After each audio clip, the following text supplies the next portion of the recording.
जिला रोहतक कष्ट निवारण कमेटी की आज फर्स्ट मीटिंग थी, जिसमें मेरे साथ में राज्यसभा के सांसद रामचंद्र जांगड़ा जी हैं, उपायुक्त महोदय, एसपी साहब हैं और अन्य विधायकगण भी सम्मिलित थे।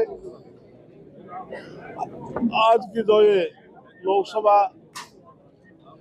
और विधानसभा के चुनाव से पहले उसके बीच में मानता हूँ कि कन्वेंशन कमेटी मीटिंग हुई होगी। 13 शिकायतें आज की इसमें पेंडिंग थी। हमने 13 में से 8 का निपटारा किया है और बाकी में मैंने अधिकारियों की कमेटी बनाई है, तो नेक्स्ट मीटिंग में उनकी रिपोर्ट आकर आएगी तो उनका भी समाधान कराया जाएगा।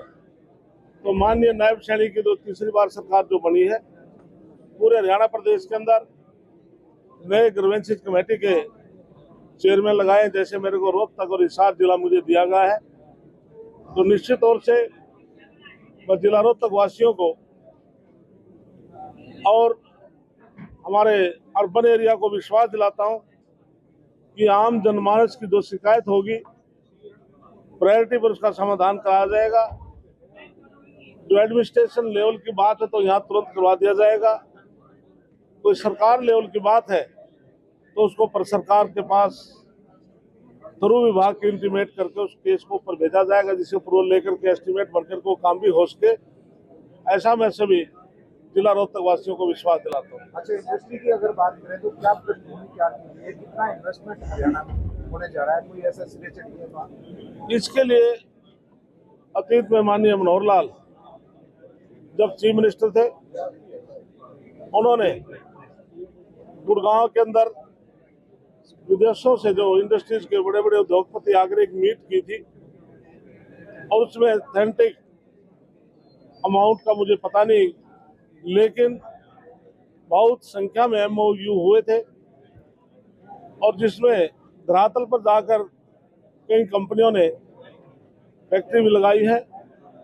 और जिस प्रकार से उसका एक मैं मोटे तौर पर एक उदाहरण दे सकता हूं कि जिस प्रकार से करखोदा में मारुति विभाग की इतनी बड़े सतर पर यूनिटें शुरू की हैं, और इसी प्रकार से कल ही अडानी ने मेरे विधानसभा क्षेत्र नौथा में 2000 करोड़ की लागत से एक सीमेंट फैक्ट्री का प्रोजेक्ट लगाने जा रहे हैं, जिसमें कम से कम 2100-2200 कर्मचारी काम करेंगे। तो इस प्रकार से पूरे प्रदेश में आज नायब सैनी जी नए नए उद्योगपतियों को इनवाइट कर करके नई नई इंडस्ट्रीज लगाने का काम करेंगे। और हरियाणा सरकार प्रयासरत है कि विशेष तौर से जो जोन फ्री करके जो हमारा रूरल एरिया है वहाँ पर इंडस्ट्रीज आए और जिससे हमारे रूरल के अंदर जो बहनें हैं, भाई हैं, युवा हैं, उनको काम मिल सके। और मेरे पास panchayat development mining geology department है, मैंने भी अपने विभाग की तरफ से कुछ फैसले किए हैं कि पूरे हरियाणा प्रदेश में 1000 गांव में हम फिरनियों को पक्का करेंगे। फर्स्ट फेज में कह रहा हूँ, वैसे तो 6225 पंचायत है और उनमें स्ट्रीट लाइट लगाएंगे। 1000 गांव में हम ई लाइब्रेरी खोलने जा रहे हैं, जिससे प्रदेश के बच्चे, बेटे, बेटियां उसी लाइब्रेरी में बैठ करके बुक्स पढ़ सके।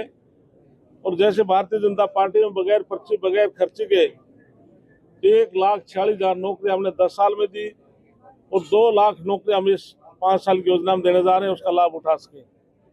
और 1000 गाँव में जो महिलाएं हैं हम उनका सम्मान करते हैं। महिला सांस्कृतिक केंद्र हर गांव के खोलने हम जा रहे हैं, जिसमें महिला एक स्थान पर बैठकर भजन कीर्तन कर सके और म्यूजिक का सामान भी सारा सरकार प्रोवाइड कराएगी। और एक फैसला 5वां जो मैंने अपने विभाग की तरफ से लिया कि पूरे हरियाणा प्रदेश में 19,000 तालाब हैं, जिसमें से 6,000 तालाब ऐसे हैं या तो गांव के बीच में आगे या उसके साथ है जिसमें सिल्ट भर चुका है, गंदगी फैल रही है। हम उनका सुधारीकरण करने जा रहे हैं, जिसमें उनको गंदा पानी, साफ पानी अलग करेंगे, उसमें खेत में इरीगेशन के लिए भेजने पाइपलाइन से हम काम करेंगे। रिटेनिंग वाल बनाएंगे, जो उसके बंद है उस पर छोटे फूल पौधे लगा करके, और उसकी जो बांध जो बनेंगे उनको हम टाइल से पक्का करा करके पार्क के रूप में हम रूप देने का काम करेंगे। आपकी सरकार में अमृत सरोवर योजना के तहत पीछे काम चला था तालाबों का, उसमें बहुत बड़े स्कैम की बात की जा रही है, क्या उसकी जांच होगी? इसके लिए निश्चित तौर से डिपार्टमेंट मेरे पास आया है। जो इस प्रकार की जो आपने बात कही है, हम सबसे पहले उनको देखें कि जो काम शुरुआत हुई तो पेंडिंग क्यों है, किस वजह से है। यदि किसी ठेकेदार की एजेंसी कोई कमी है तो उनके खिलाफ भी एक्शन होगा। वो क्यों बंद पड़े हैं, सारा मैं रिव्यू जो मैं करूँगा सभी प्रदेश के हमारे सीओ से, डीडीपीओ से, बीडीपीओ की मीटिंग बुला करके उसमें सारी आउटपुट आ जाएगी और उसमें हम आगे चलने का काम आपके करेंगे। संज्ञान में है? इसके लिए बिल्कुल आपने बात कही है तो हम निश्चित तौर से इसको मद्देनजर रखेंगे और इसकी इंक्वायरी से पता लगेगा क्या मामला है। मंत्री जी, आपके पास पंचायत मंत्रालय है और ये कहते हैं कि विकास का रास्ता गांव से गुजरता है, तो क्या सरपंच सही तरीके से जो नाराजगी दूर करते हैं? इसके लिए अतीत में सरपंचों का सरकार के बीच में कुछ समय आपस में खाई रही, लेकिन नायब सैनिक सरकार बनने से पहले ही जब वो मुख्यमंत्री बने थे तो उन्होंने सरपंच के साथ मीटिंग करके जो उनकी मांग थी, सरपंचों ने 21 लाख की कोई डिमांड नहीं की थी, वो तो 10 या 15 लाख तक भी खुश थे, लेकिन मुख्यमंत्री ने उनको मान देते हुए 21 लाख को फ्री हैंड करने का काम किया था। और 16 तारीख को आचार संहिता लगी थी पूरे प्रदेश में, सभी ग्राम पंचायतों में 21-21 लाख रुपए भेजने का काम किया था, जिससे सरपंच अपना काम कर सके। भूपेंद्र सिंह हुड्डा ने बोला कि शुरुआती दौर में सरकार का पता चल गया, कुछ भी नहीं है। इसलिए भूपेंद्र सिंह हुड्डा जब से हरियाणा बना है 91 से, तो साथियों मैं देख रहा हूं कि जो पार्टी अब तक अपना विपक्ष का नेता नहीं चुन चुके, वो भारतीय जनता पार्टी के बारे में क्या चिंता कर रहे हैं। पहले अपनी चिंता तो करें, अपना विपक्ष का नेता नहीं अब तक चुन पा रहे हैं, ये पहली बार ऐसा हो रहा है। उनका विपक्ष हरियाणा अध्यक्ष ने कहा बात की जा रही है क्योंकि पंजाब की जो है ऐतराज जताया जा रहा है। इसके लिए हमारे ज्ञानचंद गुप्ता, बड़े फॉर्मर स्पीकर, उन्होंने इस मामले को बहुत अच्छी मजबूती से उठाया था कि जब पंजाब हरियाणा का डिवीजन हुआ तो 60-40 की रेशो थी। चाहे चंडीगढ़ है या सेक्रेटेरिएट है या विधानसभा है या पंजाब हरियाणा हाई कोर्ट है, हमारा 60-40 पर हमारा क्लेम है, या चंडीगढ़ है उस पर हमारा क्लेम जारी रहे। मंत्री जी, मंत्री महोदय, एक वीडियो वायरल हो रहा है राष्ट्रीय महासचिव का बीजेपी के, जिस पर विपक्षी नेताओं ने ट्वीट किया है कि अब बीजेपी का एक नया नारा आ गया है, अगर पैसे बांटोगी तो जीतोगी। मैंने वीडियो नहीं देखी है, ये नारा कांग्रेस के पूर्व विधायक का तो मैंने सुना था, लेकिन जो आप करें तो मेरे सामने आएगी तो मुझको भी सुनना, मैंने नहीं सुना। अच्छा मंत्री जी, हरियाणा के कांग्रेस के अध्यक्ष ने कहा है कि बीजेपी ने 14 सीटें गलत तरीके से जीती है, उनका कहीं भी इशारा है ईवीएम हैक की है। इसके लिए 8 तारीख की काउंटिंग थी। 4 दिन पहले नायब सैनिक माननीय जो आज मुख्यमंत्री, उन्होंने प्रेस कॉन्फ्रेंस की थी चंडीगढ़ में, और चंडीगढ़ में उन्होंने बड़े दावे के साथ ये कहा था, कॉन्फिडेंस भी होता है कि भारतीय जनता पार्टी पूर्ण बहुमत से सरकार बना रही है और कांग्रेस के लोग ईवीएम पर सवाल उठाएंगे। उन्होंने वही किया।